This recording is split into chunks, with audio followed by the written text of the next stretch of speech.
Começa agora o programa 20 Minutos com Breno Altman.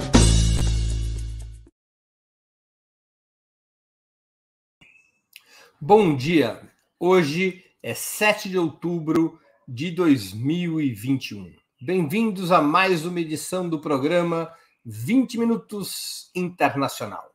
Nosso convidado é Bruno Ubermann, jornalista e professor de Relações Internacionais na PUC de São Paulo, é autor da tese A Colonização Neoliberal de Jerusalém após Oslo, premiada como a melhor do país pela Associação Brasileira de Relações Internacionais.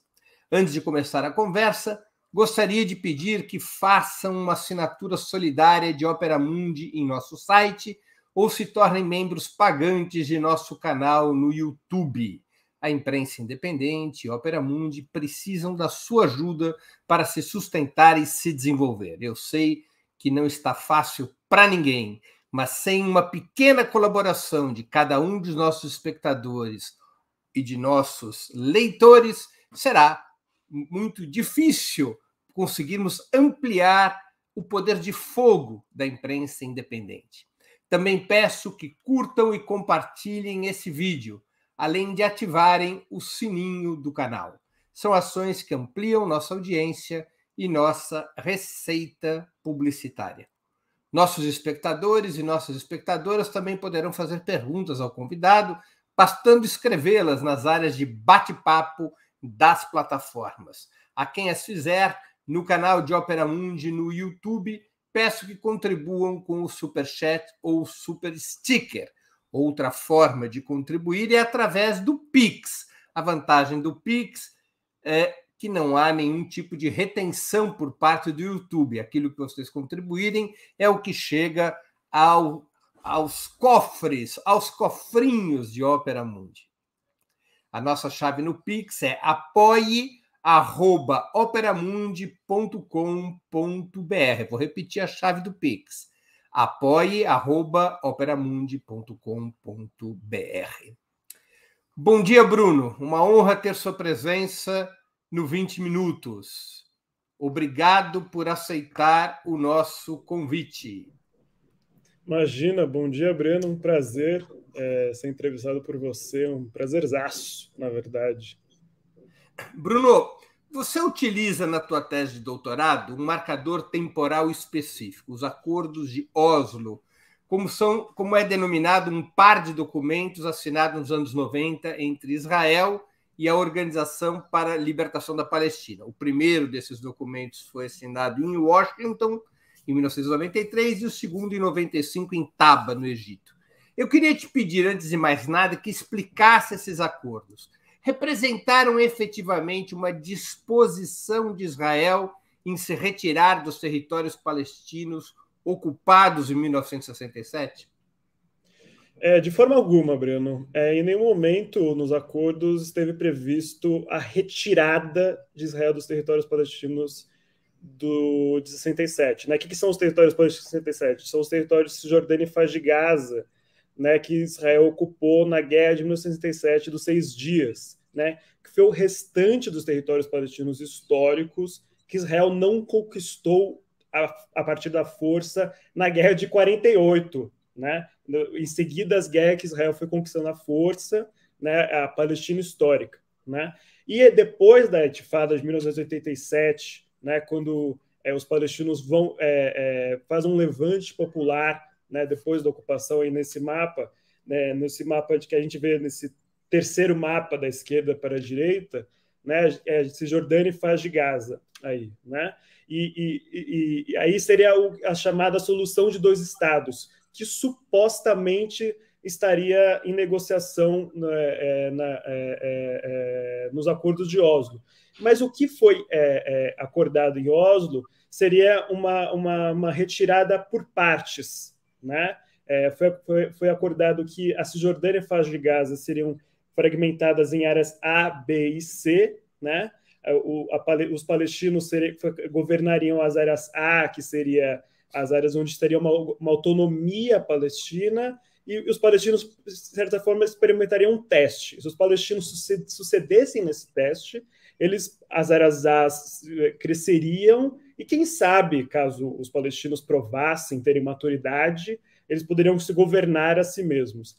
Essa lógica, né, do teste sobre o julgo colonial dos nativos, né, ter uma autonomia, né, sobre o julgo colonial, né, se provarem maduros, né, é uma estratégia colonial bastante antiga, né, de pacificação. Né, a gente pode falar, por exemplo, do sistema de mandatos, né, que era uma forma de você... vamos... Era uma política típica da colonização britânica. Né? Exatamente, britânica dos franceses. Né? Por exemplo, os nativos se autogovernam. E se vocês se mostrarem suficientemente maduros, porque os povos colonizados sempre foram vistos como povos infantis, né? Povos incapazes de serem nações soberanas. Né? Então, se vocês se mostrarem povos maduros e capazes de ter sua soberania, mesmo que limitada ali, mas não foi o que aconteceu, porque os anos 90 foi o período de luta por libertação, por exemplo, por meio de atentados terroristas. Né? O Hamas foi um grupo que buscou expulsar à força os israelenses dos territórios ocupados. Né? Nós não aceitamos a negociação de Oslo e vamos expulsar os israelenses à força. Né? Ou seja, a violência não é maturidade. Né? Negociações e acordos neoliberais é maturidade. Né? A violência libertadora não é maturidade. Então, mas os acordos nunca tiveram previstos a retirada. Né? Então, em certo sentido, foi o que a gente interpreta hoje em dia foi você manter a colonização por novos meios. Né? E o resultado foi a terceirização do governo dos palestinos, em que a autoridade palestina, hoje em dia, ela governa uma parcela da população palestina, enquanto os israelenses eles mantêm o acesso ao que eles mais querem, que é a terra dos palestinos. Eles continuam colonizando livremente, enquanto a autoridade palestina governa a maior parcela da população local. Deixa eu pedir para a produção voltar aquele mapa, só para fazer uma observação para os nossos espectadores. Isso. Aqui, pessoal, no primeiro mapa, nós temos a Palestina anterior à chamada Partilha de 47. A Partilha de 47 dividiu a Palestina entre uma área para a construção do Estado judaico, o Estado de Israel, e outra parte para a construção de um Estado palestino, como vocês podem ver no segundo desenho. Isso é o que devia ser a partilha. Depois da Guerra de 48, os palestinos, os países árabes, não aceitam a partilha, há uma guerra, Israel é vitorioso nessa guerra, que é a Guerra de 48, e aí nós temos o terceiro desenho, que é o desenho após a Guerra de 48, no qual a área dos palestinos já se reduz significativamente. Nós temos não só uma divisão, como uma separação, já não é mais um território contíguo. Nós temos uma faixa de Gaza e nós temos o que corresponderia à Cisjordânia. E depois da Guerra dos 6 Dias, é o quarto mapa. Olha só como Israel foi avançando sobre os territórios ocupados, de tal maneira que hoje, sob governança palestina, a gente tem esse enclave entre o Egito e Israel, essa área cinza é o Egito, aqui é a faixa de Gaza, onde o Hamas é dominante, e nós temos toda essa área branca Israel, e os territórios palestinos foram transformados em verdadeiros bantustões, né? Em áreas não contíguas, como se fossem ilhas, sob governança da autoridade palestina. Apenas para ilustrar a linha de tempo. Acertei, Bruno? É isso daí? Exatamente isso. E toda essa área branca continua sob colonização depois de Oslo. Né? Por isso, para deixar claro, Oslo permite que isso ocorra. Né? Oslo não, os acordos de Oslo continuam em vigor. Supostamente, os acordos de Oslo ainda estariam em vigor para levar à criação do Estado palestino. Isso só para deixar claro, a autoridade palestina várias vezes, sempre quando acontece alguma coisa, Mahmoud Abbas fala, os acordos de Oslo vão ser suspensos, a partir de agora, né, vamos sair de Oslo, mas nunca isso acontece. Né? O Abbas permanece no acordo de Oslo. Né? Oslo permite que a colonização ocorra de forma legitimada e legalizada, dentro mediada pelos Estados Unidos e tudo mais. Né? Ou seja, é um grande mecanismo internacional, como diz um colega meu, Arturo Hartmann. Fica claro os interesses do Estado de Israel com o Acordo de Oslo. Mas eu pergunto a você, por que a Organização pela Libertação da Palestina, então chefiada pelo seu histórico líder Yasser Arafat, aceitou um acordo tão prejudicial aos interesses dos palestinos? Tem que entender um pouco a posição dos palestinos nesse contexto, né? O Arafat fazia parte dos palestinos que estavam lutando no exílio, né? E não dos palestinos que estavam lutando no território, né? Então e da guerrilha armada, né? Que começa ali nos anos 60, né? Que tem como inimigo tanto principalmente os israelenses, mas também parcela das elites dirigentes árabes, que são contra os movimentos guerrilheiros palestinos, né? Então, o movimento guerrilheiro palestino vai desde meados dos anos 60, vai buscar se mobilizar e vai sofrer várias vitórias e vai obter várias vitórias e vai sofrer várias derrotas, né? Vai sofrer a derrota na Jordânia e depois vai sofrer a derrota principal no Líbano, na Guerra do Líbano, né? Sabra e Shatila e a ocupação israelense do Líbano, né? Então, daí você tem o Acordo de 79, principalmente, né? O Acordo de Camp David, depois da morte do Nasser, né? O sucessor do Nasser, o Sadat, faz o acordo mediado pelo presidente dos Estados Unidos, qual o nome dele, Breno? Jimmy Carter. O Jimmy Carter, né, que inaugura esse modelo americano de os Estados Unidos como mediador da paz no Oriente Médio, que depois Oslo vai suceder e que a gente vê hoje em dia, né? É exatamente essa foto aí que é o Acordo de Oslo, Bill Clinton, Rabin e o Arafat. Inclusive, é o Arafat que estende a mão para o Rabin. Isso é muito importante a gente lembrar. Não é o Rabin. O Rabin não quer saber do Arafat, né? É o Arafat que puxa o Rabin, né, para a mão. Então, os Estados Unidos, no Acordo de Camp David 79, que reorganiza a geopolítica do Oriente Médio. É o acordo entre Israel e o Egito. O acordo, isso, 79. País árabe. Porque até no período da Guerra Fria, não eram os palestinos liderando diplomaticamente a sua luta. Eram os egípcios e os árabes que lideravam diplomaticamente a luta dos palestinos, né? E a guerrilha armada era uma tentativa dos palestinos liderar politicamente, diplomaticamente, por meio da OLP e da luta armada, a sua luta, né? E eles conseguem, em certo sentido, por meio da OLP e da luta armada, mas sempre limitada. E o Acordo de Paz de 79, em sentido, é uma traição. Embora o 79 preveja vai ser criado um acordo com o Estado da Palestina e tudo mais, mas em nenhum momento o Acordo de Camp David, em relação à criação do Estado palestino, é criado. Em contraposição, o Egito se torna um grande aliado dos americanos, passa a receber uma ajuda militar gigantesca em conjunto dos israelenses. O Egito, que até então era um aliado da União Soviética. Exatamente. Falando do período da Guerra Fria. Ou seja, há essa reorganização geopolítica. Então, os palestinos passam a ficar cada vez mais isolados. Daí você tem a Guerra do Líbano. Israel invade o Líbano, né? Há o massacre de Sabra e Shatila, e a OLP fica cada vez mais isolada, vai se refugiar na Tunísia, né, depois disso. E daí você tem o Levante de 87 no interior da Palestina, né? Os palestinos da Cisjordânia e Faixa de Gaza tomam a luta palestina por si mesmos, né? E nesse contexto, as lideranças palestinas do exílio estão completamente isoladas.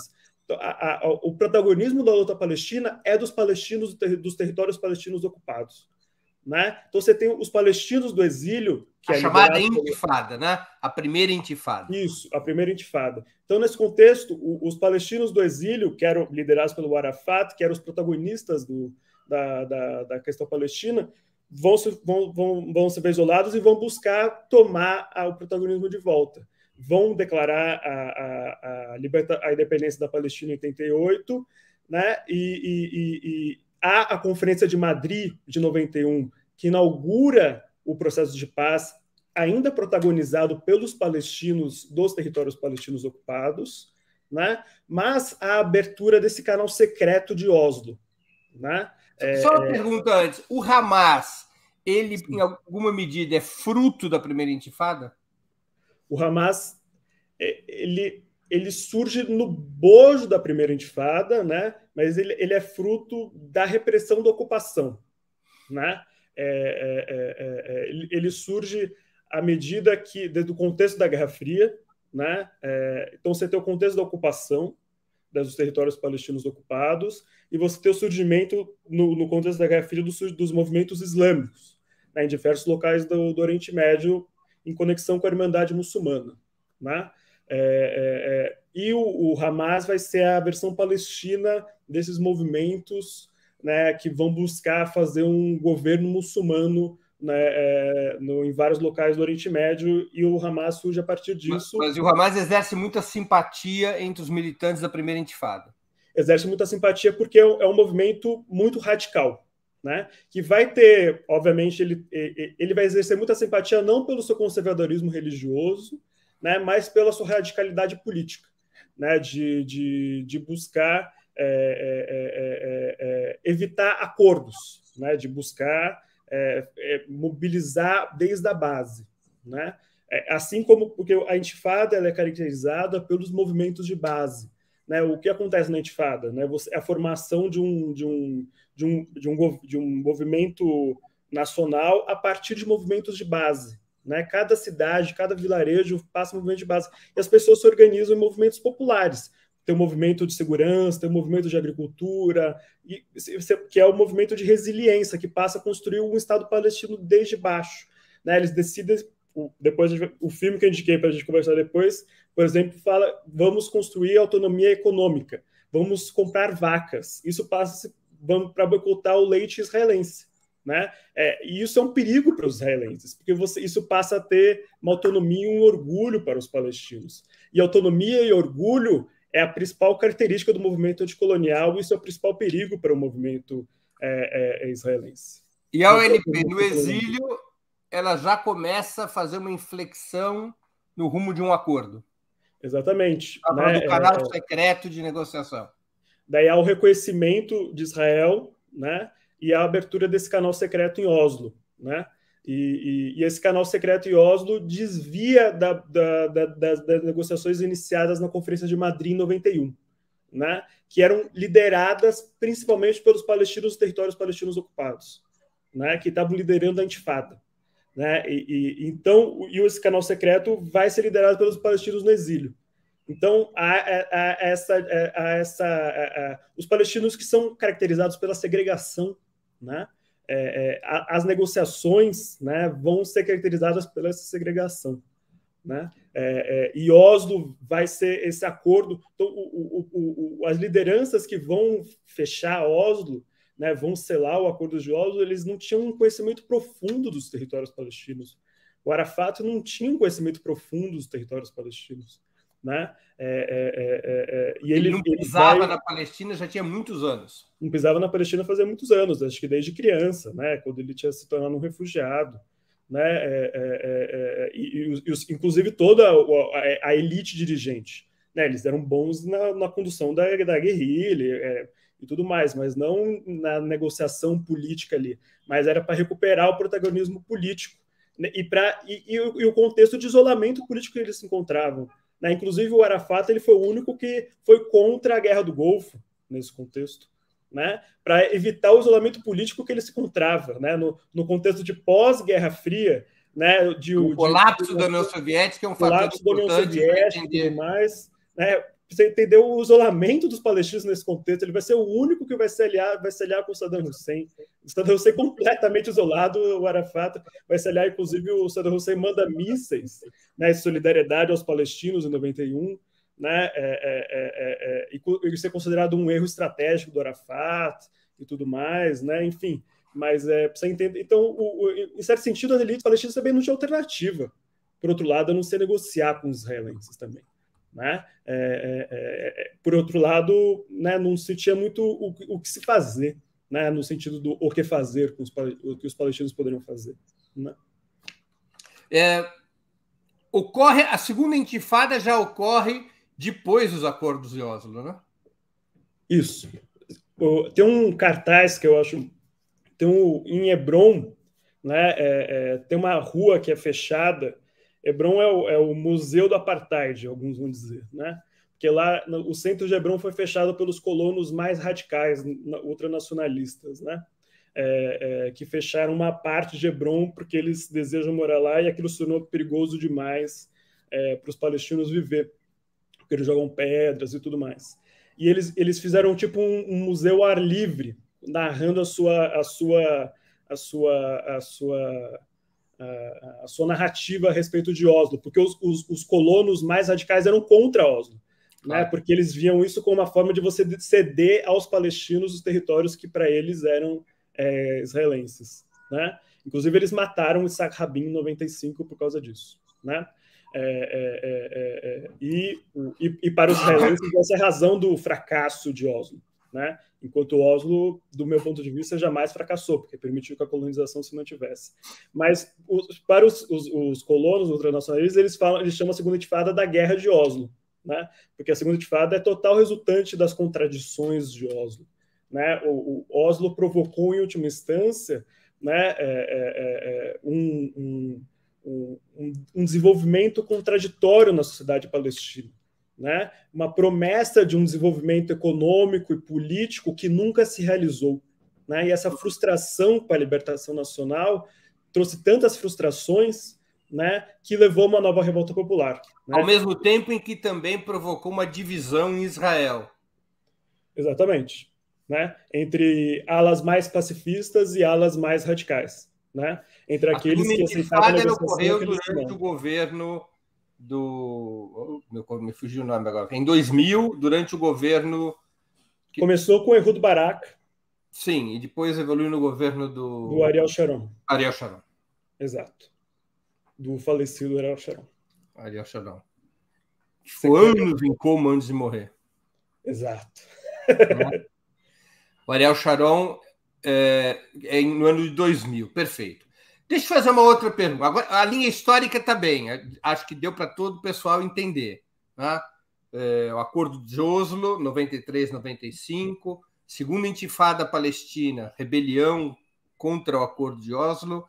1995, antes, o assassinato de Yitzhak Rabin, que foi o condutor por parte de Israel do Acordo de Oslo. Setores radicalizados do sionismo matam Rabin, porque consideravam que o Acordo de Oslo fazia concessões aos palestinos. Em 2000, a Segunda Intifada, os palestinos reagindo contra... Em 2000, é importante destacar, Breno, tem Camp David, né? Que é uma tentativa de você fazer um acordo final, porque Oslo trava por causa dos atentados terroristas, do assassinato de Rabin. Daí tem a proposta generosa, né? Que é quando os israelenses e o Bill Clinton, né, fazem uma proposta maior de Estado palestino, mas que nunca é uma retirada completa de Cisjordânia e faixa de Gaza, né? Isso é importante destacar. Nunca se prometeu sair completamente de Cisjordânia e faixa de Gaza. Sempre se buscou se manter uma parcela importante desses assentamentos, principalmente aqueles no entorno de Jerusalém, onde moram... Onde sair de Gaza acabaria sendo de Ariel Sharon para dividir os palestinos. Quer dizer, ele impulsionou o crescimento do Hamas contra o OLP ao liberar a faixa de Gaza e retirar os colonos. Isso, né? Já depois da Segunda Intifada. Já depois da Segunda Intifada, uma manobra, até mesmo, de certa maneira, intempestiva do Ariel Sharon. Repentinamente, ele decide retirar os colonos da faixa de Gaza. Provocou uma guerra civil entre os palestinos. Muito bem sucedida. Provocou uma guerra civil entre os palestinos. Uma operação de alta clarividência, né? Porque ele provocou um conflito entre o Hamas e a autoridade palestina. Perfeito. E, de alguma maneira, só para concluir a linha histórica, a ascensão de Benjamin Netanyahu e do Likud já nos anos após Sharon é uma resposta da direita sionista e de uma parte importante da sociedade israelense a qualquer concessão que fosse feita aos palestinos. Ou seja, já é um trave para qualquer tipo de concessão. O sentimento que surge com a sensação da sociedade israelense né, o Ehud Barak surge, né, depois de Camp David. O Ehud Barak faz uma declaração importante que não há parceiro mais para a paz, né? Daí você tem a Segunda Intifada, né? O Hamas passa a governar Gaza, a Segunda Intifada, que é extremamente violenta. A Segunda Intifada é marcada pela guerrilha armada palestina, coisa que não tinha na Primeira Intifada, né? Uma guerrilha armada permitida pelos israelenses, é importante isso destacar, né? O comércio palestino é permitido então os israelenses permitiram que os palestinos se armassem, né, para aquilo ser um conflito armado violento, né, que justificasse uma forma de governo mais violenta do que daquela forma que acontecesse, né? E de uma forma que você impusesse uma forma de controle em que não há mais parceiro para a paz, e o Netanyahu vai ser um governo mais de direita depois de uma tentativa de uma coalizão governamental de centro, digamos assim, em que surge o Netanyahu com apoio dos ultranacionalistas e da direita em 2009, dos religiosos, né, dos religiosos e tudo mais, para acabar com a questão palestina, né? O governo Netanyahu marca quando a questão palestina deixa de ser assunto na sociedade israelense e nas eleições israelenses, né? E as questões internas israelenses se tornam as mais importantes. Né? Deixa eu fazer uma outra pergunta sobre Oslo. Diga. Por que você associa os acordos de Oslo com o neoliberalismo? Porque você falou de 93, 95, mas tem o acordo de 94, que são os protocolos de Paris, né? E os protocolos, o que marca é o acordo econômico, né? Porque os anos 90, o neoliberalismo ele ascende nos anos 70, 70 e 80, né? Os anos 90, em certo sentido, é a hegemonia do neoliberalismo. Né? É quando o neoliberalismo ele se torna um neoliberalismo hegemônico e progressista, digamos assim, como a Nancy Fraser vai dizer. Né? É quando ele deixa de ser o neoliberalismo somente do choque. Né? Ele vai ser o neoliberalismo da paz. Né? Ele vai ser o neoliberalismo que vai construir nações. Né? E a construção do Estado palestino, sob esse regime da tutela israelense, né? E o programa de construção do Estado palestino, por meio desse protocolo de Paris, né? Vai ser construído a partir de uma série de programas de desenvolvimento, a partir do desenvolvimento da iniciativa privada, né? Que é de uma indústria de ajuda internacional. Né? E também por meio da liberalização da economia israelense. Né? Há um conjunto aí. Né? Havia toda uma reorganização da geopolítica da economia do Oriente Médio. Né? Os acordos de Oslo, do ponto de vista do imperialismo americano, é do momento em que Israel se torna um problema para os Estados Unidos. Né? Israel, que em 67 se torna a solução para os Estados Unidos, em 80, no pós-Guerra Fria se torna um problema. Né? Porque há um consenso internacional, né? Da Guerra do Golfo e tudo mais. Né? Então, Israel, de certo sentido, é um entrave, né? Para a acumulação de capital desenfreada dos Estados Unidos. Você precisa resolver a questão palestina. Né? Acaba conflito, vamos resolver os conflitos. Para que os Estados Unidos pudessem ter hegemonia sobre os países árabes. Né? Para você criar um grande corredor de livre comércio no Oriente Médio. É a época do NAFTA, é a época que você está tentando fazer álcool aqui na América Latina. E você fazer um grande acordo de livre comércio, tinha até um nome isso. Mas só que isso nunca veio a ser realizado porque você tinha Israel. Né? E você tinha que resolver a questão Palestina e Israel para você fazer um acordo de livre comércio que é da Arábia Saudita ao Marrocos, né? Que era o grande objetivo. Né? Então, o protocolo de Paris era a essência disso. Né? Então, você criou o Banco Mundial, o FMI, vai intermediar essa indústria de ajuda que buscava construir o desenvolvimento econômico por meio do desenvolvimento da indústria privada palestina e você criar joint ventures israelenses e palestinas como uma forma de você construir a coexistência. Né? Uma espécie de Rua Saara. Desculpa? Uma espécie de Rua Saara lá do Rio Exatamente. de Janeiro. Uma 25 de março, uma Rua Saara. Exatamente. Então, tem dois intelectuais palestinos que vão mostrar como o desenvolvimento econômico da iniciativa privada se torna a forma de você promover a libertação nacional. Né? Ou seja, você abrir um business, você fazer uma joint venture, você fazer uma empresa high-tech, né? Você se tornar um empreendedor se tornou a forma de libertação nacional neoliberal. Né? Só que isso é o empreendedorismo high-tech. Né? Só que a libertação empreendedora é uma libertação por meio do mercado. Né? E isso, o mercado ele reproduz essa libertação. Né? E confina isso no meio do mercado, né?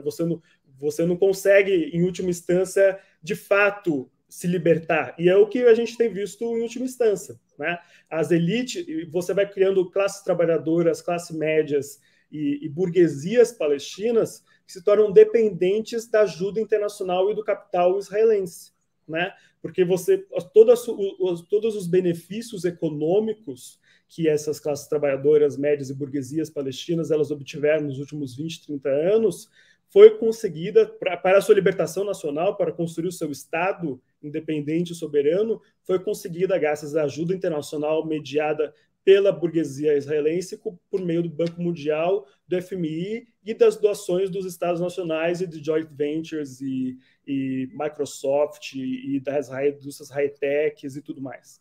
Né? Ou seja, quando sua libertação nacional se torna mediada por meio disso, você só está acumulando capital. Né? Você não está, de fato, construindo uma libertação nacional. Né? A ilusão da libertação nacional. Isso é o meu argumento. Né? Isso é um grande debate na sociedade palestina. Né? Eu estou do lado dos palestinos que estão argumentando que isso é uma...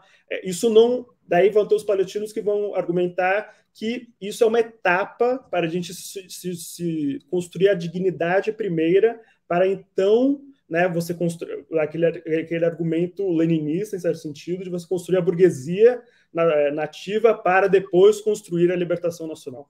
Né? Vão ter alguns palestinos que vão argumentar isso. Né? Tem alguns outros palestinos que vão falar, não, isso é a nossa barreira, né? Esse é o nosso entrave. Né? Isso é um grande debate. Né? Eu sou dos que argumentam que isso é a barreira, isso é um entrave. Né, que a gente tem que construir desde baixo, do sentido do modelo mais próximo da primeira intifada, de organizações de base, que vão construindo essa autonomia popular, né, não vinculado ao grande capital internacional. Na medida que você se coordena com o grande capital internacional, você está coordenando com o grande capital israelense e isso constrói independência. Isso constrói independência, você se torna... É impossível você construir independência política. Muito bem. Vamos seguir adiante, mas, pessoal, queria pedir que quem tiver em condições contribua com o Superchat ou o Super Sticker, ou faça uma assinatura solidária de Opera Mundi no nosso site, ou se torne membro pagante de nosso canal no YouTube, ou ainda que faça uma contribuição através do Pix. Apoie a nossa chave no Pix, a chave do Opera Mundi no Pix, é apoia@operamundi.com.br. Para nós, são contribuições muito importantes. Quaisquer uma dessas é muito importante. Super Sticker, Super Chat, vocês podem fazer aqui durante a entrevista. Contribuição por Pix, vou repetir a chave, apoia@operamundi.com.br. Assinatura solidária, que pode ser feita no nosso site. E, finalmente, tornar-se membro pagante do canal do Opera Mundi no YouTube. Para nós, são contribuições decisivas, muito importantes para o desenvolvimento do site. Bruno, retomando aqui, o sionismo é necessariamente uma forma de colonialismo, como afirmam seus críticos, ou uma doutrina de libertação do povo judeu, como reivindicam seus defensores? Então, o sionismo, na prática, é necessariamente uma forma de colonialismo. O sionismo, enquanto ideia, não necessariamente. Né? É bastante difundida por alguns dos defensores que o sionismo é algo plural. De fato, o sionismo é algo plural. Né? Eu não vou falar que o sionismo não é algo plural. O sionismo é plural. Né? Você tem o sionismo trabalhista, você tem o sionismo conservador, você tem o sionismo do Herzl, como foi o sonho que apareceu, você tem o sionismo socialista, você tem o sionismo ultranacionalista, você tem diversas formas de sionismo que foram se reproduzindo e são conflitantes. Né? Isso é importante destacar. Como esse é o senhor aí, o Theodor Herzl, que é o fundador do sionismo prático. Né? Você teve o sionismo romântico, que foi um sionismo anterior ao próprio Herzl e tudo mais. Né? Mas você tem o sionismo que foi... Esse é o Ben-Gurion, esse senhor aí, que foi o sionismo trabalhista. né? O sionismo socialista que fundou o Estado de Israel, né? Mas você tem o sionismo que o sionismo material, que é o sionismo realmente existente, né? O sionismo real, o sionismo que se materializou nas relações sociais no território da Palestina, né? Esse sionismo ele se realizou como um projeto colonial, né? Um projeto racista, né? Que se constitui como um projeto de opressão, né? Que necessariamente de despossessão da população nativa para a construção da libertação da população judaica. Então, Breno, as duas perguntas que você fez são verdadeiras, né? É uma colonização para a libertação por meio da colonização, né? Porque movimento de libertação por meio de colonização. Historicamente, a gente viu isso, né? Isso acontecer. Eles são isso independente da ação individual dos sujeitos, né? Um judeu oprimido na Europa que sofre de antissemitismo, né? Só que ele ideologicamente ele é sionista. Quando ele vai para a Palestina, parte do movimento sionista, né? Ele estruturalmente ele se torna opressor, né? Porque estruturalmente ele faz parte de um projeto de opressão supremacista judaica, né? Que busca despossessar e constituir um projeto que busca construir um Estado-nação racialmente puro, né? Porque o sionismo é um movimento, é um nacionalismo racialmente estruturado, né? Existe diversas formas de nacionalismo. E o sionismo é um nacionalismo racial, né? Onde entende como parte da mesma nação aqueles que são judeus, né? Ou seja, ele é racialmente estruturado. Não é aqueles que fazem parte da mesma cidadania, do mesmo território, não. Aqueles que foram racializados enquanto judeus, né? Então, vão ser os cidadãos de primeira classe dessa nação aqueles que são judeus. Essas pessoas que apareceram nessa foto são cidadãos de segunda classe, porque são judeus de origem Mizrahim, né? Que são os judeus de origem árabe, etíope, né? Iraniana, que são judeus o que a gente chama aqui de Sefaradim, aqui no Brasil, né? De origem oriental, né? O sionismo é um judaísmo de origem branca, né? Que constituiu com esse projeto supremacista que busca constituir, né, a libertação por meio da constituição desse Estado nacional moderno, hegemonicamente puro, né? Porque ele é um projeto político bastante identificado com esse nacionalismo étnico do leste europeu do século XIX para virar do século XX, né? Bastante específico. Oi? Dos judeus de origem askenazi. Isso, dos judeus de origem askenazi. Então, eles constituem uma relação com os quem não tem familiaridade com o assunto, os judeus, em boa medida, se dividem em duas origens. Os askenazi são judeus de origem europeia e os sefaradi são judeus de origem africana. Grosso modo, essa divisão. Há muitas subdivisões, mas grosso modo são essas duas divisões. Tá certo, professor? Como é que é Os askenazes são de origem europeia e os sefaradi de origem africana. Não, o Sefaradim África e Ásia, de forma geral. África e Ásia, é isso. Mas principalmente a África, né? Não, inclui toda a Ásia. Irã... Mas a maioria vem da África. Da Ásia. Não, inclui todo o oeste da Ásia, e própria Índia. Né? Perfeito. E os askenazes são de origem europeia. Eu estou usando, só para esclarecer para a audiência, eu utilizo a Ela Shohat, né, que é uma intelectual israelense que inclui todos os sefaraditas quanto isso. Então, eu utilizo... Claro, há muitos subgrupos dentro dessas duas grandes categorias. Isso. Não é uma coisa simples, nós estamos falando de uma, digamos assim, de uma etnia que tem 5.000 anos, então são muitas separações. Mas, grosso modo, os askenazes são, digamos, os judeus brancos europeus, no âmbito do qual surge o sionismo como ideologia.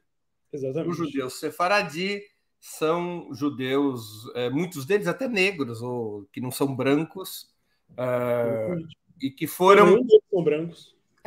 Nenhum deles classicamente são brancos, embora possa existir uma elite branca, aqueles judeus do Egito eram brancos. Pigmento claro, mas mais são claro. árabes, né? E que acabaram absorvendo o sionismo como ideologia a partir daquilo que era emanado dos Askenazi. Bom, voltando aqui, Bruno, há mais de 40 anos, em uma decisão célebre das Nações Unidas, revogada no início dos anos 90, o sionismo foi considerado uma ideologia racista.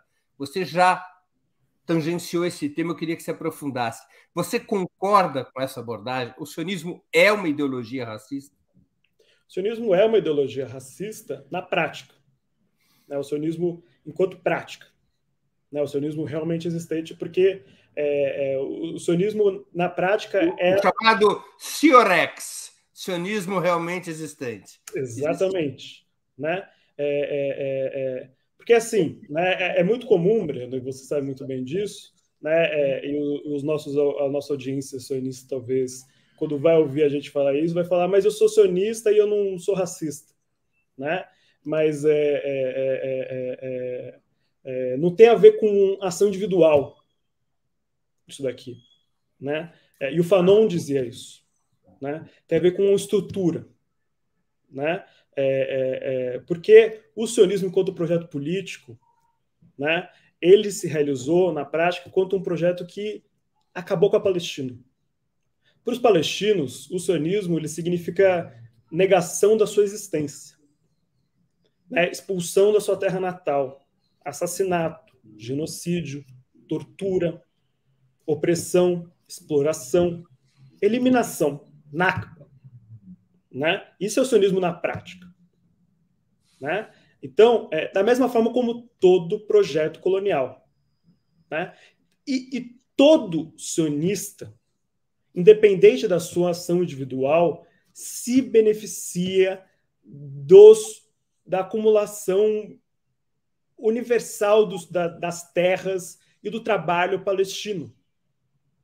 Né? Mesmo que ele não tenha diretamente explorado e despossessado isso.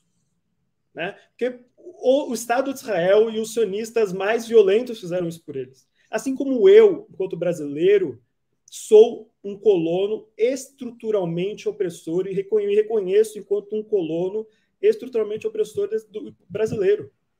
Né? E sou um branco estruturalmente opressor racista. Né? Faço parte da branquitude racista brasileira. Tá bom? É isso que eu estou falando. Então, o sionismo ele é estruturalmente racista.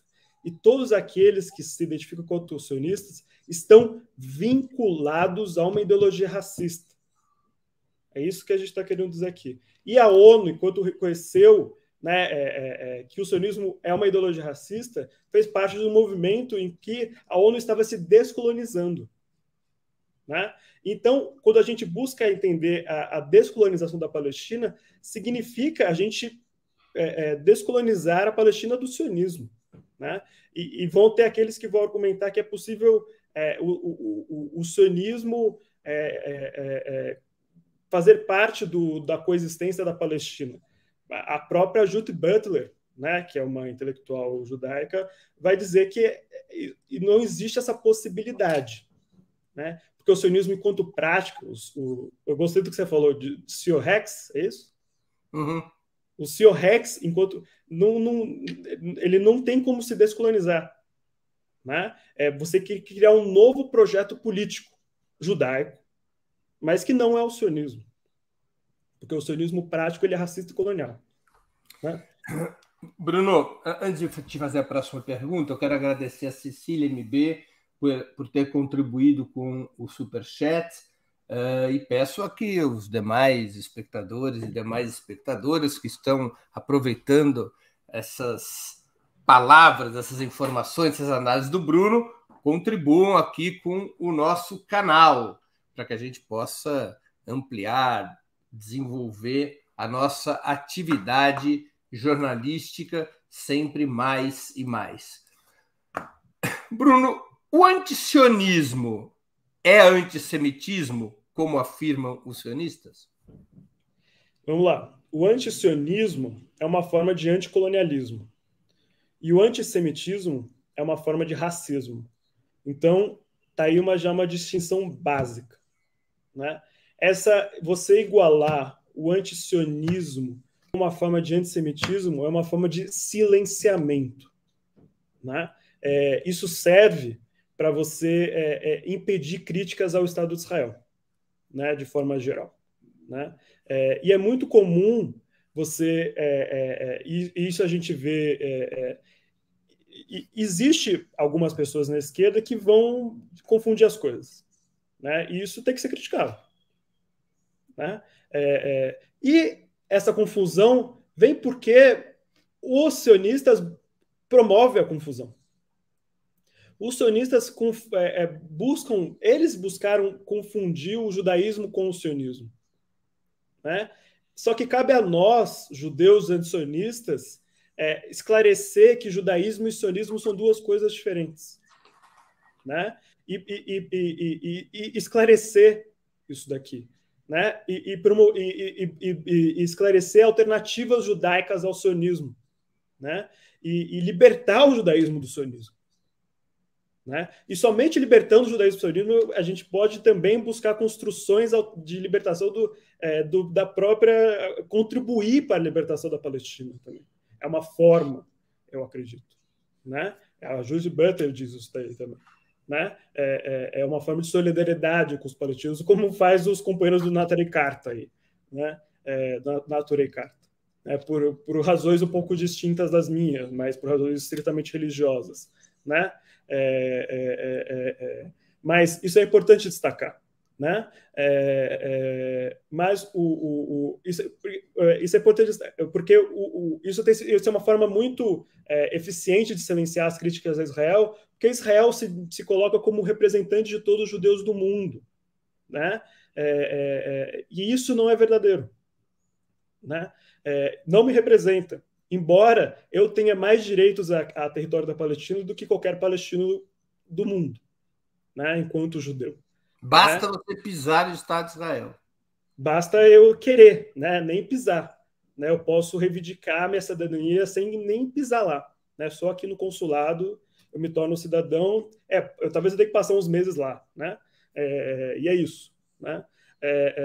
Ou seja, a gente precisa desconstruir isso, daí é necessário para a libertação da Palestina, né? E é uma tarefa dos judeus antisionistas essa desconstrução também. Então, para esclarecer, enquanto que o judaísmo embora de maneira muito discutida, uma origem étnico-cultural, o sionismo é uma corrente ideológica inserida no judaísmo, mas não representa todos os judeus. Há judeus sionistas, há judeus não sionistas e há judeus antisionistas. Isso é muito interessante. Quando a gente vai estudar a origem do sionismo, Breno, inclusive, você sabe muito bem também, né, o sionismo surge a partir do antissemitismo, né, como uma das alternativas para solucionar a questão judaica ali na Europa. Mas o sionismo não era a principal alternativa ao sionismo, era o socialismo, né, era o comunismo. Né? O sionismo ele surge, né, porque o socialismo e o comunismo, os judeus sempre foram esse povo cosmopolita, né, deslocalizado, né, que não tinha um pé fundado numa nação, né? Sempre foram, inclusive essa característica fez com que os judeus foram escolhidos como bode expiatório das burguesias nacionais, né, para serem apontados como as razões das crises do capitalismo no final do século XIX e da formação dos nacionalismos, né? E foram usados pelas burguesias para ser o bode expiatório, né? Eles eram apátridas. Os apátridas. A criação do antissemitismo moderno tem essa explicação. Então, o socialismo, por ter essa característica internacionalista, era muito mais sedutora aos trabalhadores, os judeus, por serem principalmente trabalhadores, era muito mais sedutor aos judeus do que um nacionalismo que estava ali os oprimindo. Né? Não vamos utilizar as ferramentas do opressor, vamos criar as nossas próprias ferramentas dos trabalhadores. né? Só que a repressão anticomunista, né, acabou impedindo, né, a libertação por meio do socialismo. E a burguesia, né? A burguesia judaica na diáspora exatamente também tem isso. Muito o sionismo. Exatamente. Colocou muitos recursos financeiros no sionismo, né? Todo o projeto de colonização a partir do início do século XX na Palestina teve dinheiro da burguesia judaica na diáspora. Tem essa característica, né? Deixa eu ler algumas perguntas de espectadores nossos. Eu vou aqui insistir com o pessoal. Vamos contribuir com super chat ou super sticker, ou fazer uma contribuição através do Pix, ou fazer assinatura solidária no nosso site, ou ainda tornar-se membro pagante do nosso canal. São ações muito importantes para a expansão do nosso trabalho jornalístico. Vamos lá, pessoal. Tirar o escorpião do bolso e contribuir por pouquinho que seja. O Tomás pergunta, o Tomás fez várias perguntas, eu vou escolher algumas delas. Os judeus negros etíopes americanos são considerados judeus pelos sionistas? São considerados judeus, óbvio que sim, né? Mas são judeus de segunda categoria, né? Dessa forma, são cidadãos de segunda categoria. Tem essa intelectual chamado Ela Shohat, né? Então, um texto muito bom, um texto acadêmico, que eu indico a leitura, traduzido numa revista chamada Novos Estudos, se eu não me engano, vocês dão um Google, vocês acham, chamada O Sionismo e Suas Vítimas Judaicas, né? Que é uma relação com um texto do Eduardo Said chamado O Sionismo e Suas Vítimas, né? Em relação aos palestinos. Ela vai mostrar como o sionismo, por ser um projeto colonial e racista, age de forma racista, um projeto colonial racista branco, age de forma racista em relação aos judeus não brancos, né? E agiu de forma racista em relação aos judeus considerados orientais. A palavra Mizrahi é oriental em hebraico, né? Isso só existe em Israel, né? A gente chama aqui os judeus de Sefaradim, né? Tanto que eu fui para Israel, eu falei, quem são os Mizrahi? E minha amiga israelense falou, isso eu fui criado aqui. Essa relação sempre foi gozação entre os Ashkenazim e os Sefaradim, né? Sempre, cada um reza na sua sinagoga, tem costumes culturais diferentes, mas não existe uma relação de hierarquia e opressão. Relação de hierarquia, opressão e exploração e violência só existe em Israel, né? Porque lá é onde existe o sionismo prático, né? Violento. E lá se constitui essa hierarquia e opressão. Os Ashkenazim em primeiro lugar, os Mizrahim em segundo lugar, os palestinos em terceiro lugar. Bruno, a Giovana Carlos de Oliveira pergunta: você disse que o Hamas ganhou muita base entre a primeira e a segunda intifada por ter um discurso radical, pegarem armas, etc. Por que os movimentos FDLP, Frente Democrática pela Libertação da Palestina, e Frente Popular pela Libertação da Palestina, apenas para situar, são duas correntes da esquerda da OLP, não conquistaram essa base?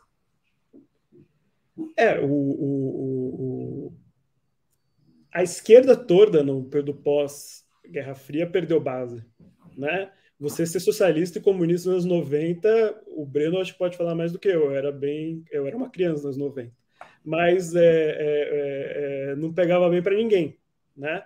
E o Hamas e os movimentos islâmicos nos anos 90 surgiam como alternativa radical aos movimentos socialistas, marxistas e comunistas, né? E os movimentos socialistas, marxistas e comunistas sofreram, depois de 30 anos de ataques, né? Foram assassinados, perseguidos, torturados, presos, as suas elites, os seus dirigentes, os seus militantes. Ou seja, as suas bases foram destroçadas, né? Por isso que o que fazer Oslo se tornou uma alternativa, porque as suas bases foram destruídas, né? As suas militâncias foram destruídas, né? A Guerra do Líbano destruiu esses movimentos.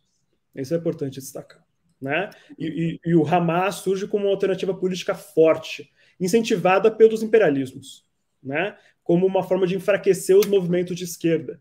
E no período pós-Guerra Fria, fim da história, e tudo mais, né? Há uma descrença muito grande com a esquerda no mundo, né? Então, há essa recomposição de poder. Mas você vai para a Palestina, esses movimentos ainda têm muita influência popular, né? Ainda são muito bem vistos. Todos os movimentos políticos na Palestina têm muita base popular. Todos. FPLP, DFPLP, Hamas e Fatah. Todos têm base popular forte. Obviamente, o Hamas e o Fatah são os mais fortes, mas os outros dois têm base popular igualmente forte. Há uma outra pergunta do Tomás. Bruno, o sionismo tem tendências fascistas? Imagino que ele esteja perguntando se existam tendências fascistas dentro do sionismo. Então, o colonialismo é fascista, né? O Aimé Césaire, né, foi um intelectual anticolonial caribenho, falava que antes do Hitler, antes do nazifascismo, existiu vários Hitlers na África, no colonialismo, né?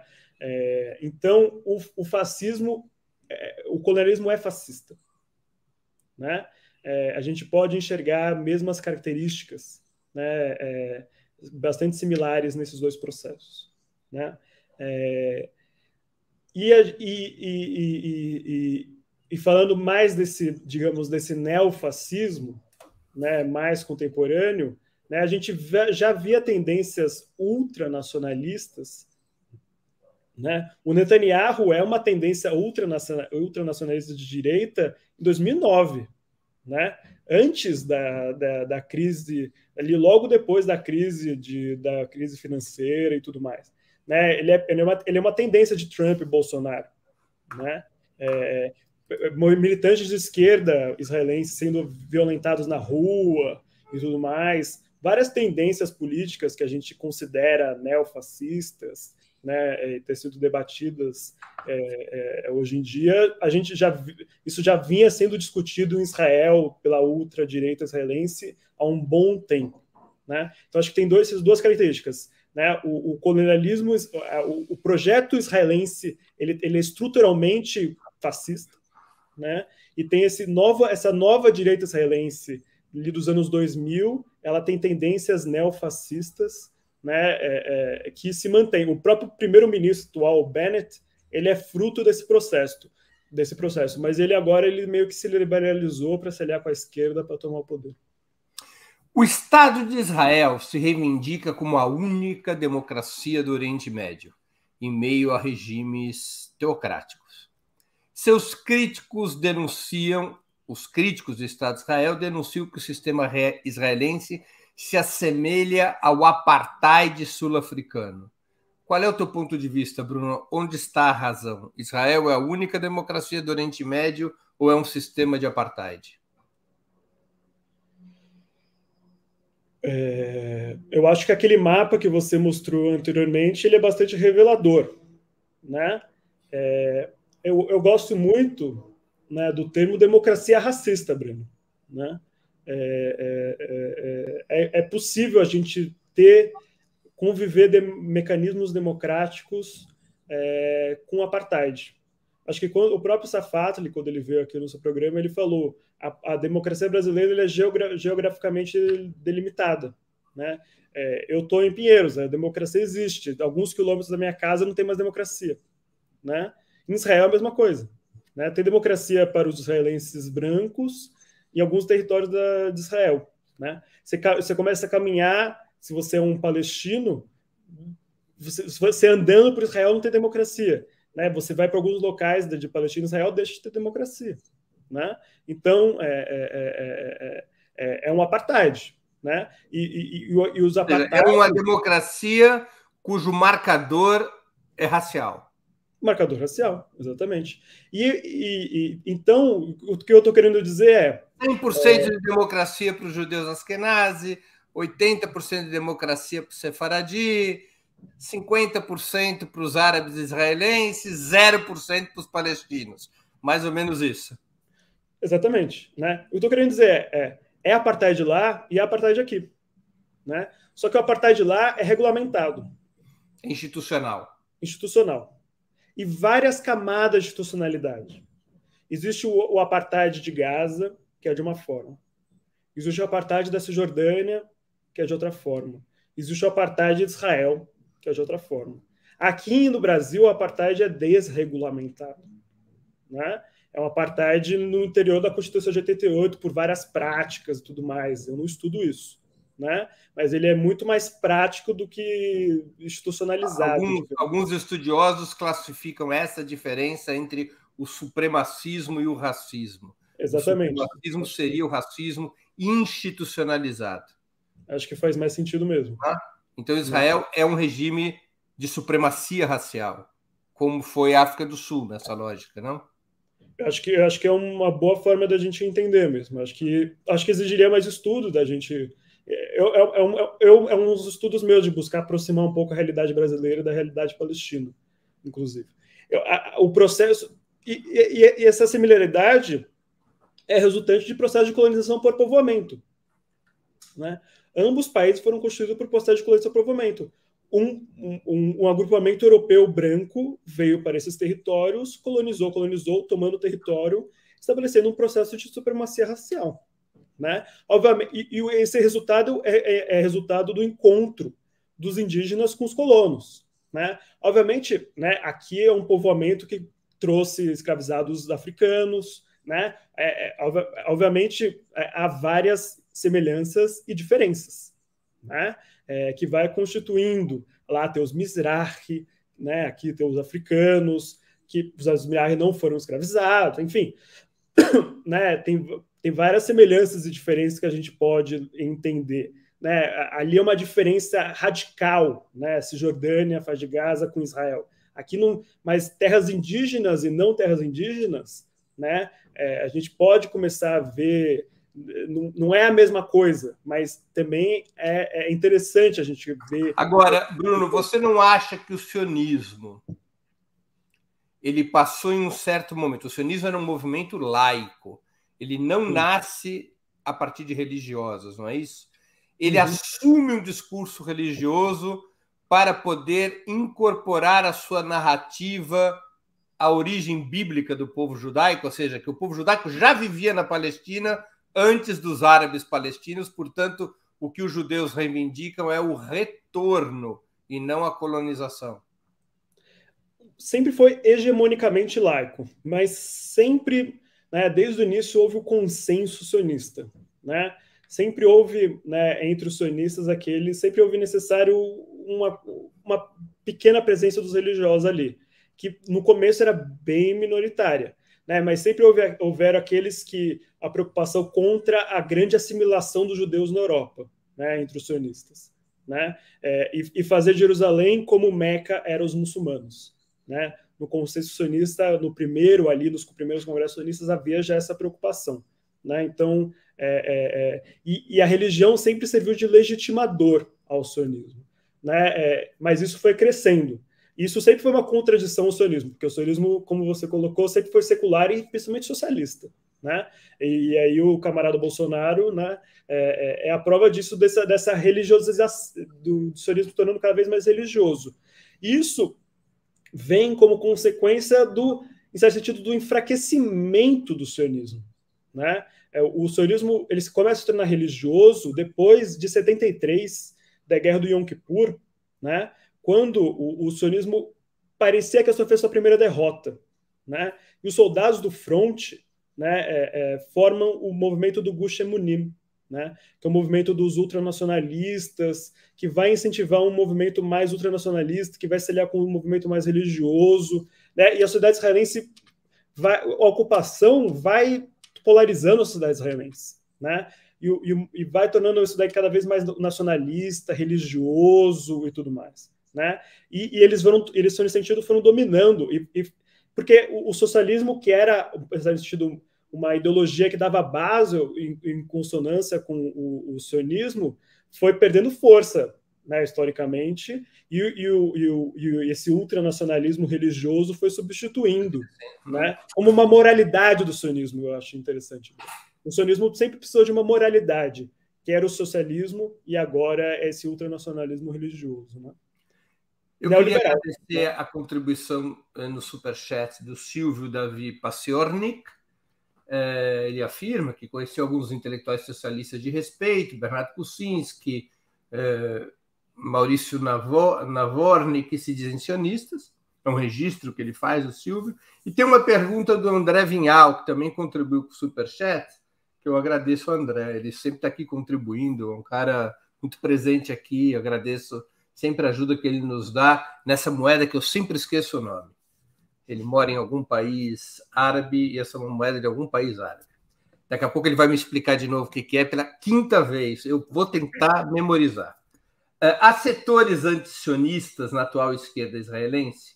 É possível conscientizar os israelenses do caráter segregacionista de seu governo? A contribuição do André Vinhal foi em dirham, que é a moeda de que país, Igor?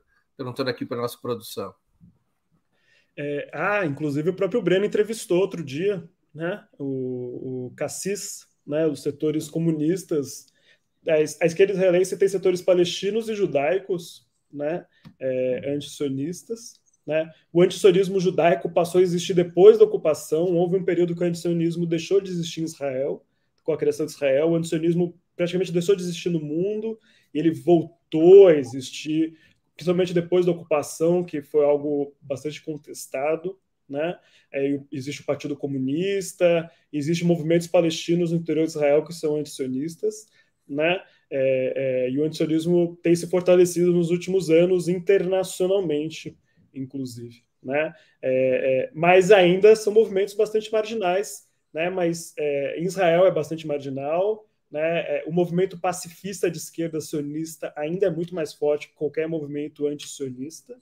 Né? Mas nos Estados Unidos, né, e na Europa, na Inglaterra, né, principalmente, né, você tem movimento, e na Austrália também, você tem movimentos anti-sionistas judaicos cada vez mais fortes em torno do movimento BDS e tudo mais. Né? E o Igor gosta muito do Naturei Karta. Então, tem os camaradas do Naturei Karta aí também.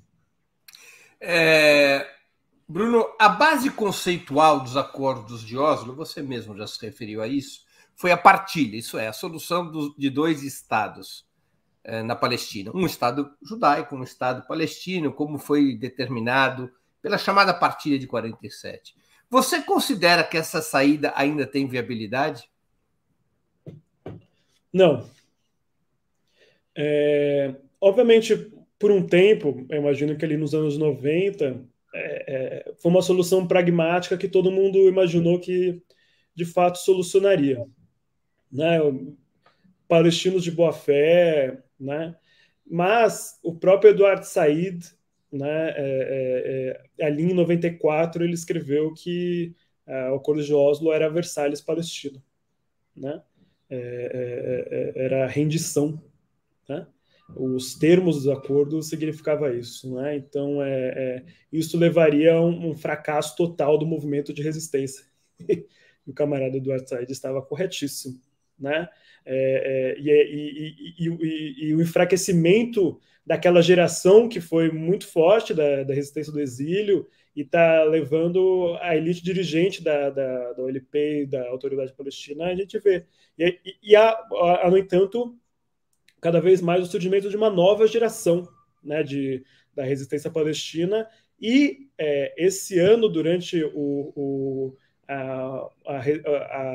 essa intifada, digamos assim, que teve no primeiro semestre, né, que girou em torno de Jerusalém, principalmente de Sheikh Jarrah, né, e depois se passou para Gaza, né, e foi muito interessante, que foi a primeira vez, né, o Hamas lançou mísseis para defender Jerusalém, né?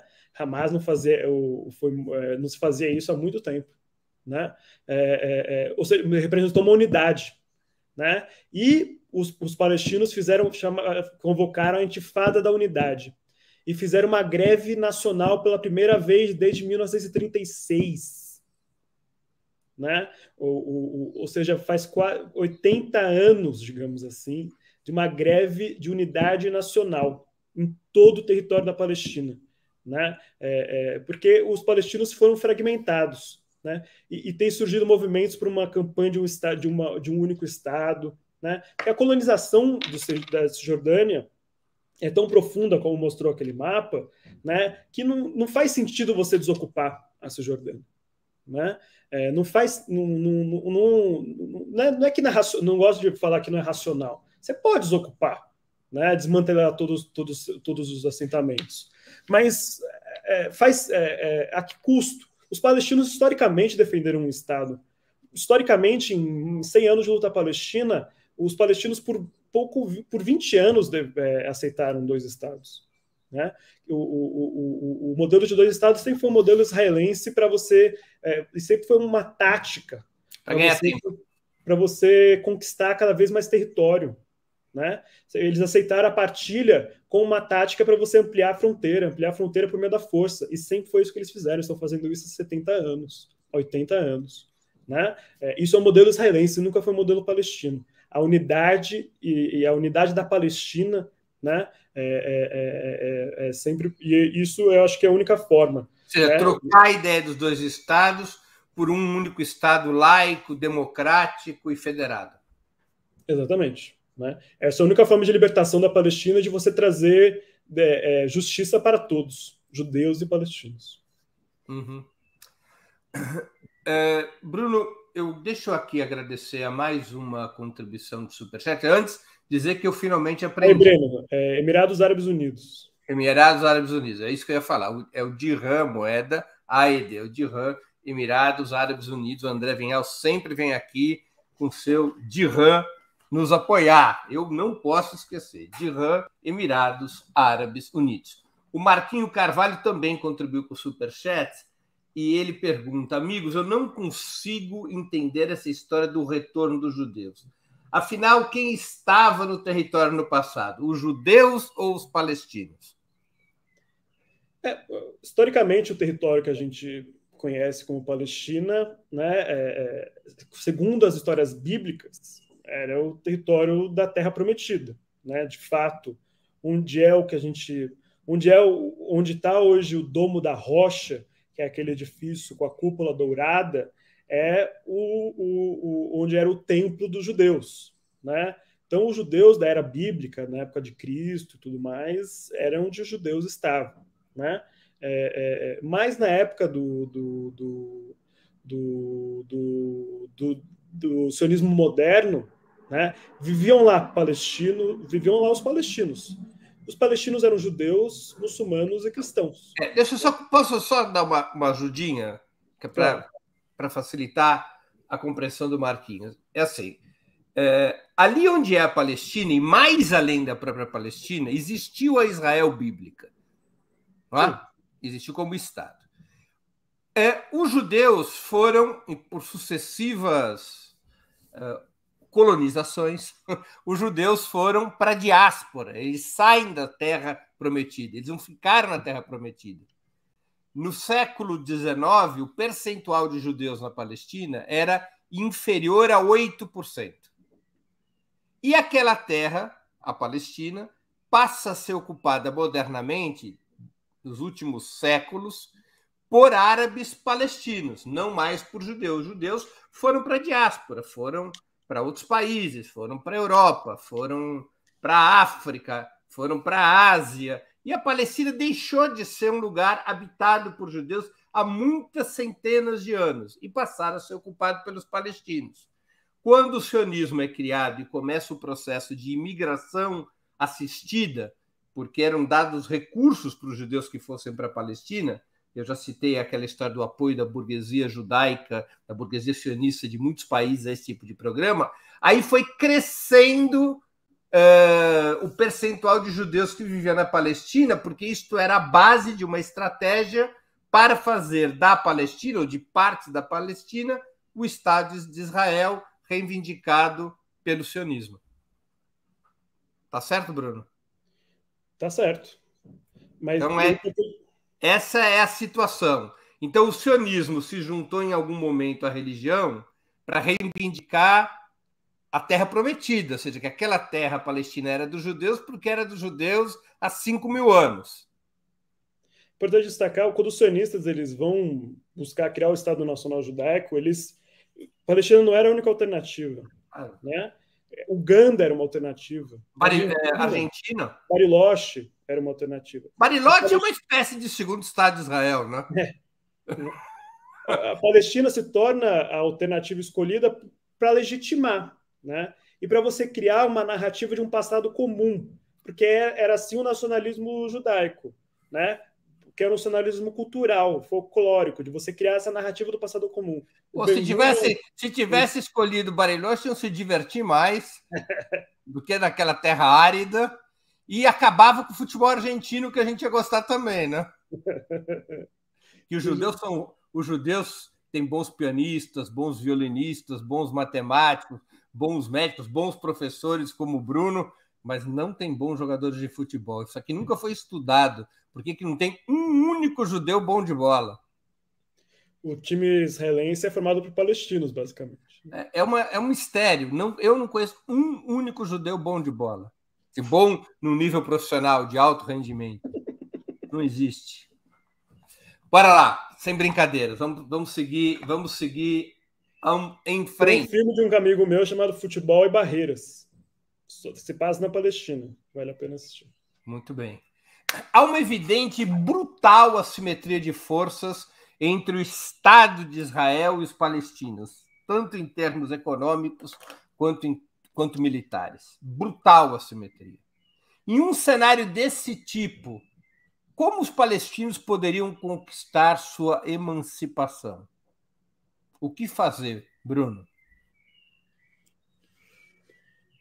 Para conquistar a emancipação no cenário de brutal para conquistar seus objetivos, para existirem, para romperem com a colonização, para se libertarem, o nome que a gente quiser dar, numa simetria tão potente de forças militares e econômicas, como é que os palestinos podem conquistar seus objetivos? Então, eu vejo dessa forma. Eu acho que os palestinos, o movimento de BDS tem sido uma estratégia muito bem sucedida de você forjar alianças globais. O BDS quer dizer boicote, desinvestimento e sanções. B de boicote, D de desinvestimento, S de sanções. Exatamente. Mundial contra o Estado de Israel. Para você desmascarar os crimes israelenses e você isolar economicamente o Estado de Israel. Você enfraquecer economicamente, politicamente e diplomaticamente o Estado de Israel. Você enfraquecer o seu inimigo. Né? Então, eu acho que foi uma estratégia fundada a partir da luta anti-apartheid, né, dos sul-africanos dos anos 70, 80, 90. Né? Então, acho que no cenário da política internacional tem isso. E no cenário da política interna, eu não vou ser a pessoa que vai recomendar aos palestinos nada. Né? Mas, do meu ponto de vista, né, tem o Huey Newton, que é um intelectual dos Panteras Negras, né, que me inspirou muito, eu falei isso um pouco na minha tese, que ele falava de conquistar os bairros, né, que os Panteras Negras tinham esse programa do café da manhã. E eu, estudando Jerusalém, né, eu achei isso muito interessante, né, que tem a ver com esses movimentos de base da primeira intifada. A primeira intifada virou uma espécie de paradigma da luta palestina, e eu acho que é um paradigma correto. Né? Não é à toa que os israelenses acho que temem muito uma primeira intifada. Né? Que foi quando a soberania popular palestina foi construída desde o chão. Né? E a intifada da união, acho que da unidade deste ano, buscou construir de alguma forma. Que atualmente os palestinos, né, dependem muito das elites dirigentes. Né? A autoridade palestina, a indústria da ajuda internacional, né? Ou seja, desses laços de dependência internacional desde cima. Isso está vinculado com as elites globais, Estados Unidos, Israel, União Europeia, né? E eu acho que isso barra, né, a luta por libertação nacional. Né? Obviamente, a gente está num contexto global que é limitante da libertação dos palestinos. Né? Acho que tem o contexto global que o BDS vai forjando uma radicalidade global. Né? Mas eu acho que tem o movimento do café da manhã dos Panteras Negras é fundamental. Você vai forjando a solidariedade desde baixo, né? E você vai construindo, né, solidariedade, você vai conquistando os bairros desde baixo, né? Você vai construindo movimentos de base. Eu acho que existe uma solidariedade que foi rompida por causa do colonialismo. Né? O colonialismo tem sido muito duro para os palestinos nos últimos anos. né? Os palestinos estão passando fome, os palestinos estão passando necessidade. E dessa forma, os palestinos estão vulneráveis, né? Eles são vulneráveis às políticas que tornam eles dependentes, né? E você precisa romper com os laços de dependência desde baixo, né? Acho que você precisa construir a independência desde baixo, né? Os palestinos têm um discurso muito forte que é do sumud, né? Que é da resiliência, do steadfastness, né? Que é difícil traduzir em português, mas que acho que é uma resiliência, não essa resiliência neoliberal, tá? Mas é uma resiliência do existir resistir, mas não é do eu vou viver a minha vida porque você quer me expulsar da minha casa, né? Mas tem uma lógica do sumudativo, né? De você construir a independência desde baixo. Eu acho que os palestinos do território, né? E eu conversei muito com palestinos de lá, né? De buscar construir isso, mas faltam-lhe ferramentas, né? De construir isso, porque os israelenses boicotam as possibilidades de construção disso. Boicotam economicamente os palestinos, boicotam das demais formas de organização política e tudo mais, né? E, além de tudo, ter as diversas divisões de classe e esses laços de dependência, né? Então, eu vejo a possibilidade de você construir esse exemplo de conquistar os bairros, de você construir solidariedade, como as cozinhas solidárias do MTST, algo do tipo, sabe? De você... Inclusive, os Panteras Negras chegaram a ter uma sucursal em Israel nos anos 60, que também chamava Black Panthers, para organizar os judeus negros. Durou pouco. Eu não sabia que era vinculado. Inspirado, não foi vinculado, era inspirado. Os Mizrahis se inspiraram, né? Bom, depois de um longo período no comando do país, Bruno, Benjamin Netanyahu e seu partido saíram do governo. Assumiu uma coalizão que é o casamento da porca com o cachorro, entre a extrema-direita sionista do atual primeiro-ministro Naftali Bennett, chefe do partido Yemina, com a centro-direita liderada por Yair Lapid, que comanda a agremiação Yesh Atid. Também apoiam essa coalizão um dos partidos árabes e grupos da chamada esquerda ou centro-esquerda sionista, como o Ha'avodah, o Partido Trabalhista, e o Meretz. Esse novo governo muda algo, pode mudar algo na questão palestina? Se fosse mudar, já faz uns meses esse governo, né? Se fosse mudar algo, já teria tido algum encaminhamento de mudança, e o que a gente viu é absolutamente nada até agora, né? Então, o que a gente viu foi vacinas vencidas, né? Foi a principal notícia que eu vi de vacinas vencidas sendo distribuídas. Fornecidas aos palestinos. Vacinas aos palestinos. Então, eu acho que esse tipo de política, vacinas vencidas, né, que tem sido feitas ou seja, falsa ajuda, né, para esclarecer. Falsa benevolência, né? Não só porque você tem a esquerda, você tem palestino. Os palestinos que estão lá, né, palestinos que estão interessados são palestinos de 48, são palestinos cidadãos israelenses que estão ali para o bem-estar deles mesmos, né? Que são palestinos que não acreditam na solidariedade forte com os palestinos da Cisjordânia e Faixa de Gaza, né? E estão ali atrás do seu, né? Não são todos os palestinos de 48 que estão nessa coalizão, né? E não é só porque existem palestinos que aquilo representa os interesses de todos os palestinos, né? Você ter representantes do movimento negro no governo significa que você está representando todo o movimento negro existente num governo, né? Só para fazer um paralelo para a audiência, é exatamente a mesma coisa, né? Representação não significa muita coisa, né? Não significa base social. Bruno, a maioria da comunidade judaica brasileira votou em Bolsonaro. E apesar de algumas deserções desde então, provavelmente ainda o apoia, apesar da proximidade de Bolsonaro com muitos aspectos da ideologia fascista e até com alguns elementos discursivos do nazifascismo. Essa postura tem a ver principalmente com os interesses do Estado de Israel? Acho que tem a ver com os interesses de classe da comunidade judaica, né? A comunidade judaica brasileira, ela é principalmente de classe média e classe alta, e a classe média e classe alta brasileira se alinham com os interesses econômicos e políticos que o Bolsonaro representa. Então, tem isso. E tem a ver com na Faria Lima, especulação financeira, né, e o antipetismo. Então, acho que tem esse lado de política interna, né, e com certeza Israel. Né, o Bolsonaro se aliou com Israel não só por causa dos judeus, principalmente por causa dos evangélicos. Né? Uhum. Bolsonaro foi se aliando com os evangélicos por causa da sua linha neoconservadora ali no Congresso, e viu nos evangélicos uma importante aliança e foi se aliar foi se batizar no Rio Jordão e tudo mais. Em certo sentido, o Israel representa tudo que ele se interessa.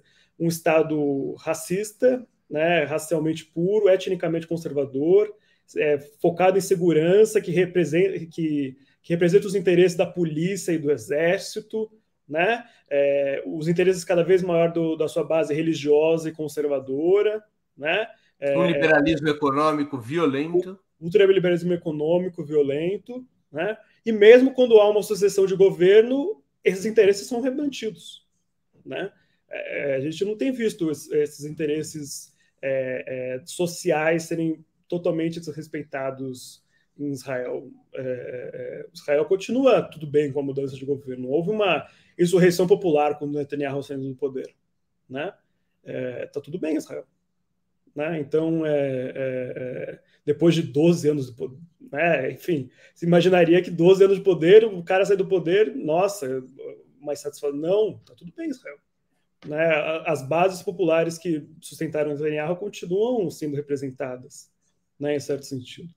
Então, e as comunidades judaicas, né, naquele discurso, se tornaram atualmente conservadoras. Em São Paulo, no Rio de Janeiro, teve aquele discurso no Rio de Janeiro, né, na hebraica. Né, e o que a gente tem visto, né, cada vez mais, né, nos Estados Unidos isso foi muito comum, né, os antissemitas sionistas. Né? O Richard Spencer, que foi um líder do movimento neonazista nos Estados Unidos, né, um notório antissemita, né, que se vê inspirado no Israel, porque é um Estado racialmente puro. Porque esses caras... Que é isso? Porque o colonialismo e o fascismo são irmãos. Né? Então, os neonazistas veem o colonialismo e falam, poxa, é isso aí. Né? Então, Não, e é uma polêmica que existia até dentro do nazismo, entre o racismo de supressão e o racismo de separação, e que tem nos Estados Unidos. Né? Havia forças no nazismo que queriam a supressão dos judeus, mas não eram as únicas. Havia outras forças que negociavam com grupos sionistas, especialmente com a ultradireita sionista, que era o grupo Stern, que eram setores do nazismo que defendiam o racismo de separação, não queriam a supressão dos judeus, só queriam mandar os judeus para fora da Alemanha para o seu estado racial puro, de tal sorte que os arianos pudessem ter também o seu próprio estado. A deportação de judeus foi negociada com os sionistas. Né? Claro. Pelo grupo Stern, que era um grupo terrorista, sionista, da extrema-direita sionista. Bom, por acaso, a inspiração dos nazistas era a colonização por povoamento branca dos Estados Unidos. Né? A colonização branca por povoamento dos Estados Unidos é só um modelo distinto da colonização branca sionista da Palestina. Né? São todos modelos de colonização similares, assim como o modelo brasileiro, assim como o modelo israelense. Né, que vai se entrelaçando os modelos, né, que, enfim, né, a história ela vai se reproduzindo. Que também está na origem do apartheid. Né, as reservas indígenas, né, isso está documentado. Tá? As reservas indígenas dos Estados Unidos inspiraram os bantustões, né? E o regime de color line, de segregação do mercado de trabalho, inspirou a segregação do mercado de trabalho na Palestina. Né? Então, tem vários autores que vão mostrando como os colonialismos eles vão se reproduzindo. E o Eduardo Said falava, o sionismo só foi possível a partir da acumulação histórica do colonialismo europeu. Né? E isso é a prova disso tudo. Claro. Bruno, a gente está encerrando essa nossa entrevista. Daria para ficarmos horas ainda conversando, porque tem isso. Mesmo os judeus antisionistas, quando se encontram, mesmo que virtualmente, ficam horas conversando. A gente não vê o tempo passar. Porque, como não somos bons jogadores de futebol, o que nos resta fazer é saber conversar. Eu quero te fazer 2 perguntas que eu sempre faço aos nossos convidados. Uma delas não vai ser o que você está bebendo. Qual livro? Não, o seu produtor me perguntou também. É água. É garrafa de Quiro, mas é água. O que é Quiro? É uma bebida que um pessoal... Grega? É uma bebida que vem com base de gengibre. Posso fazer propaganda, né? O pessoal aqui de Pinheiros faz. É muito boa. Minha esposa gosta muito, mas faz as garrafas bonitas. A gente enche de água para não gastar copo e a gente bebe água. A Quiro não é uma bebida grega? Não sei. Mas é bebida de gengibre que um pessoal aqui de Pinheiros faz. Fez a propaganda. Feita a propaganda, vamos lá, as 2 perguntas com as quais... Pode mandar Quiro de graça para minha casa, caso o pessoal da Quiro veja. Vamos aqui para as 2 perguntas com as quais eu sempre finalizo a entrevista com os nossos convidados. A primeira, qual livro você gostaria de sugerir aos nossos espectadores? E a segunda, qual filme ou série poderia indicar a quem nos acompanha? Então, eu vou indicar primeiro o livro The Palestinians, da Rosemary Saig. Né? É um livro não muito lido, né? Um livro antigo, mas que é um livro absolutamente excelente, de uma refugiada palestina no Líbano. Né? Ela fez uma contribuição, acho que tão importante quanto Fanon, para a gente entender o que significa a dignidade e a libertação do colonizado. Né? Ela fez uma compreensão do que é o movimento, o que é o colonialismo e o que significa a libertação do colonialismo. É um livro acadêmico, enfim, vocês acham nos russos, né, facilmente, para quem sabe dos russos, né, e mostra como a luta por libertação dos colonizados envolve tanto a libertação política como a libertação subjetiva, né, a busca por dignidade, do orgulho, dessa humanização, né, e como o colonialismo envolve tanto, né, essa opressão racista, envolve tanto essa opressão violenta como a opressão da mente, né? Envolve tanto a desapropriação da terra quanto a desapropriação dos corpos, né? Isso tudo feito por uma intelectual refugiada no Líbano, no campo de refugiado, a partir de pesquisa de campo, enfim. É um livro fantástico, merece ser lido por cada vez mais gente, traduzido para o português, né? Enfim. Tem uma edição brasileira? Não existe em português, só existe em inglês, infelizmente. Mas fica a recomendação. E o filme série é o filme 18 Wanted, né, que tem no YouTube, até por isso que eu estou indicando, então quem está no YouTube pode buscar no YouTube. Né, é um documentário, né, ficcional, né, mas que narra os movimentos... O que é um documentário ficcional, Bruno? Oi? O que é um documentário ficcional? Porque ele é um documentário em que feito em parte, né, com massinha, entendi. Uma parte é com entrevista, outra parte foi encenado com massinha, com desenho e tudo mais, né, sobre palestinos de Betzahur, né, que é um vilarejo perto de Belém. Na primeira intifada, eles compram 18 facas de israelenses e buscam construir a sua autonomia, a sua independência econômica, para ter leite, e passam a boicotar o leite israelense. Isso cria um grande problema para os israelenses, porque aí os palestinos começam a ter dignidade, independência política, econômica, emocional, subjetiva, exatamente isso que eu estava falando. né? E os israelenses passam querem sequestrar as vacas, querem que os palestinos e as vacas passam a ser perseguidas, por isso são as 18 wanted, né? Enfim, é muito bom, tá aí no YouTube, vale a pena ser visto. Bruno, eu queria agradecer muito pelo teu tempo e por essa conversa tão interessante, tão informativa. Obrigado pela oportunidade que você deu aos nossos espectadores e a mim mesmo. Valeu, Breno. Eu que agradeço a conversa. É nóis. Um prazer. Estou sempre aí. Encerramos assim mais uma edição do programa 20 Minutos Internacional. Voltaremos a nos ver amanhã, sexta-feira, 8 de outubro, às 11 horas, com outra edição do programa 20 Minutos. O entrevistado será o ex-governador do Rio Grande do Sul, Tarso Genro, do PT. O tema: há uma direita democrática e republicana no Brasil? Até lá, obrigado pela audiência de hoje e um grande abraço.